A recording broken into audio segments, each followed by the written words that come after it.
Oh, it went shut right down my throat. I'm wearing sunglasses today. My eyes are a little swollen, so don't mind that. Partially because I'm allergic to like everything in the world, and partially probably because I did a little crying yesterday. I was actually at Target, and grief just hits you at the weirdest times. I'm walking down the aisle in Target last night, and I'm waiting for my husband actually to call me back because I was trying to order food from the Chili's across the street. And all of a sudden I see this little kid, right? And he's probably about like 5, 6, 7 years old, right? And he's like by himself, and I see him kind of walking around with this box in his hand, and he looks very lost. Right away, as a mother, when you see a kid that small walking by himself, you know that something's wrong. So I'm watching him, and I see him going down aisle by aisle, and he's looking down the aisles, and he's going, "Mommy, Mommy." And with each aisle that he passes, he's getting more, he's just getting like increasingly upset. While I'm watching him, all of a sudden, that feeling came over me. That feeling that I've gotten before when I was a little kid. I kind of just like empathized with him and went into, kind of put myself in his shoes. And I remembered that feeling of being lost in the store when I was a little kid and not being able to find my mom. All of a sudden, it just like overcame me, this feeling. And I started getting that feeling like I'm gonna cry. And I started feeling like, like that panic that you feel when you're a little kid and you can't find your mother in the store. I don't know if everybody else's brain works like mine, but your brain, you just start automatically going to like the worst case scenario, like that you're gonna get kidnapped and you're never gonna see your parents again. And I got really overwhelmed by this. I really felt like I was going to cry. When I got online, I ended up like catching up with him and his mother, and I finally see him reuniting with his mother. And he started bawling. I mean, like really, really started crying after he finally found his mother. That, forget it. That did me in to the point where I was about to leave my full cart and just run out of the store because I felt like I couldn't fight back the tears anymore. That's what happens. You're like, going along, I'm living life. You're almost kind of feeling normal again. And then it's just like, boom, grief smacks you right in the face. I gotta take this off. Grief just kind of smacks you in the face, and it kind of just your whole day up. I'm like choking back tears, while I'm paying. And then I finally get out in my car. I finally talk to my husband and I start telling him the story, and then I start crying again. I had to hang up with him so I could just kind of gather myself and like get myself together, because I was like starting to go into that place where, when you fully go there, sometimes it's hard to come back out of it. That is just how grief goes. It's such a up and down kind of just like emotional. You just get so sad sometimes. And I have to put my sunglasses on because my eyes are really bothering me, so I'm sorry. They say that grief happens in stages. I mean, I guess it does in a sense. I don't know if everybody goes through every stage in a specific order. But for me, I know that like when it first started out, I was just kind of like numb and in shock. I just had no feelings at all. I mean, I remember going through her wake and like looking back, I don't even like know what I was like, first of all, I hadn't slept in like 3 days at that point in time. So I was exhausted.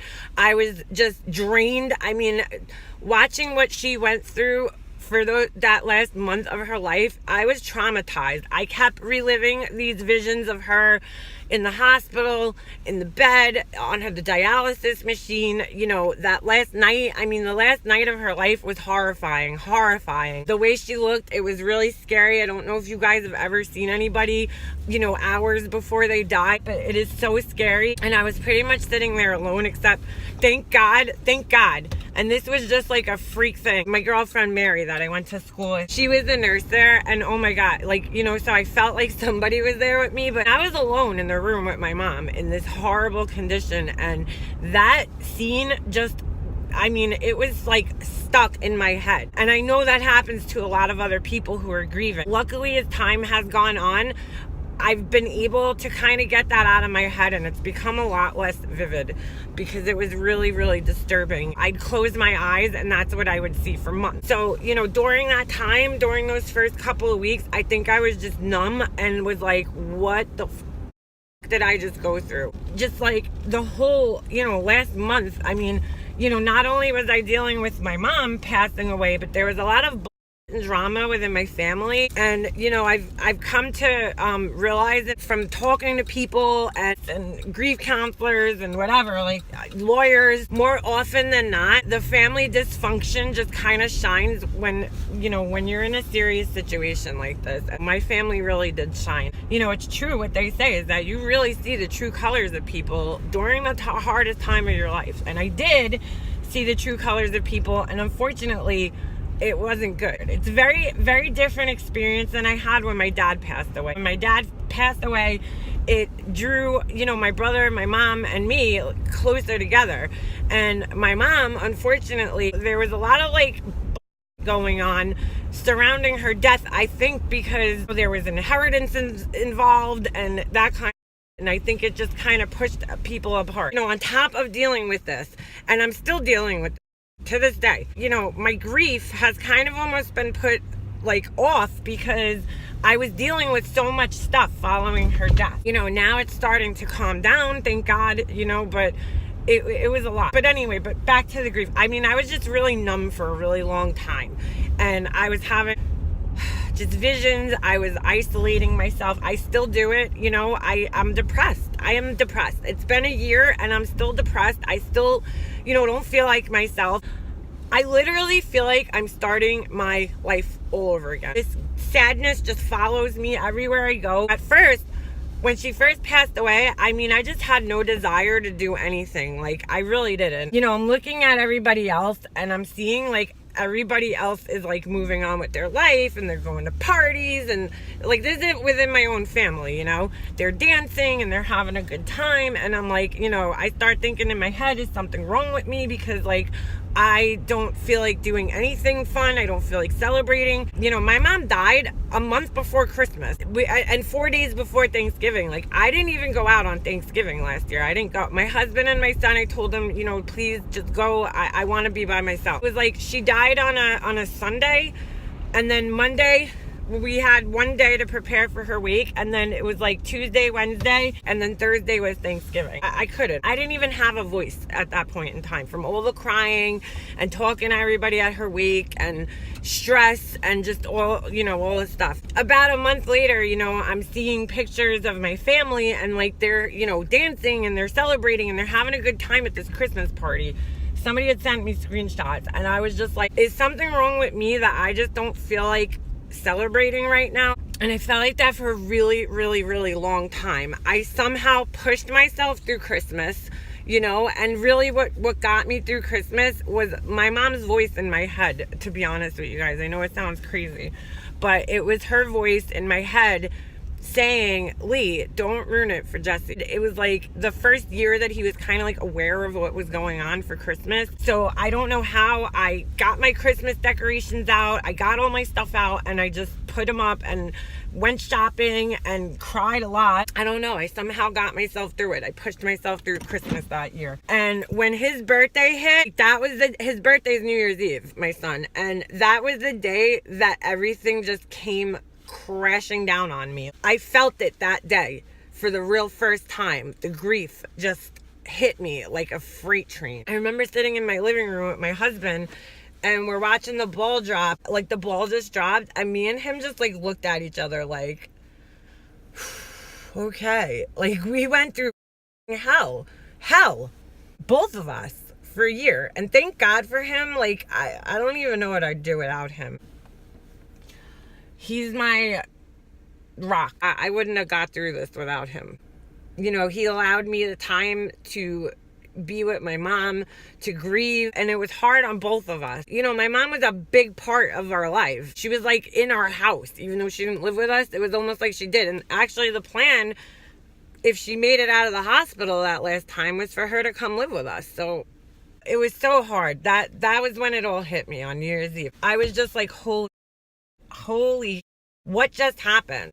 As the year progressed, I saw a grief counselor for a while, and that definitely helped. But I found myself talking more about what was going on with my family rather than like what was upsetting me about my mom, because I felt like that was so much harder to deal with, facing those feelings of her not being here anymore. There was so much upsetting me because at that point, you know, in the months after she died, I felt like I wasn't going to be able to get that closure of going through her house and going through her stuff, just being part of the estate settling process, because I, at that point in time, had no right. You know, that was something that was really, really scaring me, because I felt like I needed to go through her house for closure. I took care of her, and I felt like it was like following through with everything that her and I had discussed and had, you know, I had promised her prior to her passing away, even just over the last few years of our lives, because they were really fucking stressful.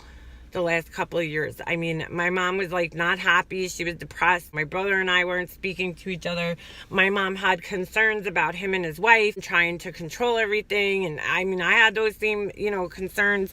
I was worried about just a lot of stuff. There was so much. It was so fucking fucked up. When I get into it, I'm going to tell you guys the whole story, but this is about grief. So after a couple of months, I ended up, you know, gaining the right to be able to go through her stuff, and I really feel like that helped me a lot closure wise. Still not done, but just being able to go through her house and just like, you know, touch her stuff and feel her stuff and smell her stuff, it made me feel close to her. Her house is empty now, and it just feels like so weird walking in there, so I really try to limit my time going there, because I really don't like even going there anymore. So that was, you know, that was good that happened. I'm one of those kind of people where, like, if something's bothering me, I have to get it off my chest. I can't, you know, I really don't hold things inside too much. I talk about everything. I didn't want to go around, like, venting to everybody, because in the past with my family, I feel like that's what caused a lot of problems. So I kind of was keeping to myself and not really talking to anybody in my family for a while. I really only talked to a couple of people in my whole entire family. Like, I'm talking extended family and everything. It was really hard because I did lose a lot of support from my family, and that made things definitely more difficult. But I had to do it for my own sanity. I had to just cut certain people out for my own mental well-being. Things that I did that I felt like really helped me. My mom was really into gardening, so I dedicated a spot in my yard to her, and I got, you know, flowers and stuff that I know she liked. And so, you know, just that whole process of going shopping for the flowers and planting them and planning, and I got letters, and I you know, I put them up on the fence, and I wrote in memory of mom. Just that whole process of going through that made me feel better. I felt like I was doing something. It was giving me some kind of purpose. I cared for my mom for the last, you know, year, but really the last 3 years. I was really close with her, but my brother wasn't really around, and, you know, I was the one who was like constantly helping her with things and doing stuff. And so I miss that. There's this emptiness now. I feel like I'm missing half of me. I had to like kind of fill that void in with other stuff. I got into, you know, started taking on new hobbies like fish keeping, which I got into totally by accident. I'll talk about that one day, but I just started taking on new hobbies and, you know, going back to old things that used to make me feel better, like writing, vlogging. I mean, just talking to camera, as weird as this sounds, it actually makes me feel better. It's just getting those feelings out. It makes me feel better. It's therapeutic, because I'm really just talking to myself in essence, you know. Look, I bought a book that was like a grief journal, and I have no idea where that is. I have to find that. I'll put a link to it below. Definitely something that was cool. I wish I would have got it earlier on in the process. I had gone through a lot of this stuff already, like in my head, but it's definitely something that's very helpful, and I suggested it to a lot of people. I joined a parent loss support group on Facebook, and that helps just to hear other people who, you know, have the same feelings as you. And especially at my age, this isn't something that I have, you know, I don't want my friends to have this in common with me. Unfortunately, my best friend, who I've known my whole life, her mom passed away last May. We're both going through this. We're both going through it, which is so up, because that's like the one thing I never wanted to have in common with her. sucks. To hear other people, understand how you feel, it helps, even if they're strangers. I don't know. It's just so weird. Just to know that other people could relate with you and understand how you feel.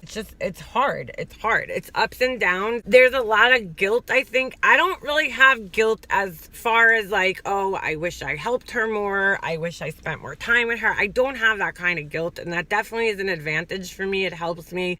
I know I did everything I could possibly do to be there for her, and so I don't have that kind of guilt. I just have guilt of like survivor's guilt, I guess you could call it, just living on and going through life, and that kind of guilt. That's the kind of guilt that I have. I remember like in the very beginning feeling up, like, am I even grieving right? What's grief? Why am I not crying all the time? Is something wrong with me? No, that's normal. That happens to a lot of people. I'm just one of those people that have the ability to talk about things without crying. That's not to say I don't cry. When you cry, you're like, am I crying too much? And when you don't cry, you're like, why am I not crying? You start really almost forgetting just how to be, just how to live. You feel guilty having fun. You feel guilty laughing. You feel like people are judging you. I would write things on Facebook, like I'm going on her page and I'm like, oh my God, are people thinking I'm crazy because I'm expressing like how I feel? I wasn't doing much as far as like taking care of things that I had to take care of, and I started feeling guilty for that. When you start doing things and you're like, oh my God, I'm doing too much, people are going to be like, oh, why is she doing so much? Her mother just died. I can't even like tell you what this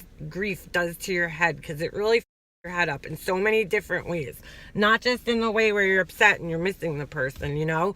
Death changes us. When you lose somebody, it changes everything about you. You don't get over it. You are not going to get over being sad and missing the person that you lost. Whatever it is that you're grieving, if it's a relationship, if it's a person, an animal, a pet, you never get over it. You just learn how to live with it, and it becomes your new normal. My new normal is like not being able to call my mom, not having parents, my son not having grandparents. That was another thing that was really hard. People would be like, Liana, focus on justice. And they say these things and they think that they're helping you. I don't think people mean it wrong, but they just don't get it because they're not going through it. Like you'll say something, oh, I miss my mom. They're like, she's always with you. And you're like, yeah, I know that, but that's not the same. Like, I don't find comfort in somebody saying that to me. I know she's with me. I know, it's my job to keep her with me and keep her spirit and her memory alive. And I'm not faulting people because, listen, even at times, I don't know what to say to people when they're, they lose somebody. And I've been through it twice. I've lost both parents. It's just really hard. It's a really complicated thing. My grief counselor told me that. My grief is actually I have complicated grief because, the age of the person, the relationship that you had, the kind of relationship you had with them, and support from your family, like those are all things that factor into your grief process. If you're lacking support, you're gonna have a harder time grieving. I actually have a really great support. I mean, there's people in my life that I became closer with, that this actually brought me closer together with, and I appreciate them more. It changed my opinions about certain people, I mean, in good ways and bad ways. And then there's people that it pulled me apart from and showed me who they really are. There's so much depth to what you go through while you're grieving. It's not just missing the person. It's the whole adjustment of trying to figure out what life is. It's like you're a baby bird and you just got thrown out of a nest when you lose your parent. It's like, it's just, I feel so like I lost my identity. And now having to get rid of her house, that was my childhood home. I lived there my whole entire life. Oh, I was talking about my son. Going back to that for a second, everybody would be like, Liana, concentrate on your son. And I would, and then I would just get really more upset because I would, my mom was the person that I always was like, oh, check out what Jessie did, and she's the one that I always called all the time. And it would make me really upset, that I can't call her. And so I was like isolating myself. I just didn't want to deal with it. I still do it. I still, to this day, isolate myself. I just don't want to talk sometimes. I don't want to be around people. I just want to be alone in my sadness and my grief. And it's so complicated, guys. It's really, it's a up thing. But I don't want to make this channel really depressing. It's definitely something that needs to be discussed. Hopefully people could watch this video and just, I don't know, maybe it'll help them feel more sane in their own grief. Just what I've been through in the last 2 years, I really wouldn't wish on my worst enemy. Oh, actually I would wish it on her because she's a hole and she's cause of a lot of what I went through, but we'll save that story for another time. It's been crazy. There's a car sitting in front of me and I feel weird talking to myself now. All right, guys, I just wanted to, you know, kind of, I don't know, give you guys like a little rundown about grief and what that's like. I have to go pick my son up now. I'll talk to you guys later.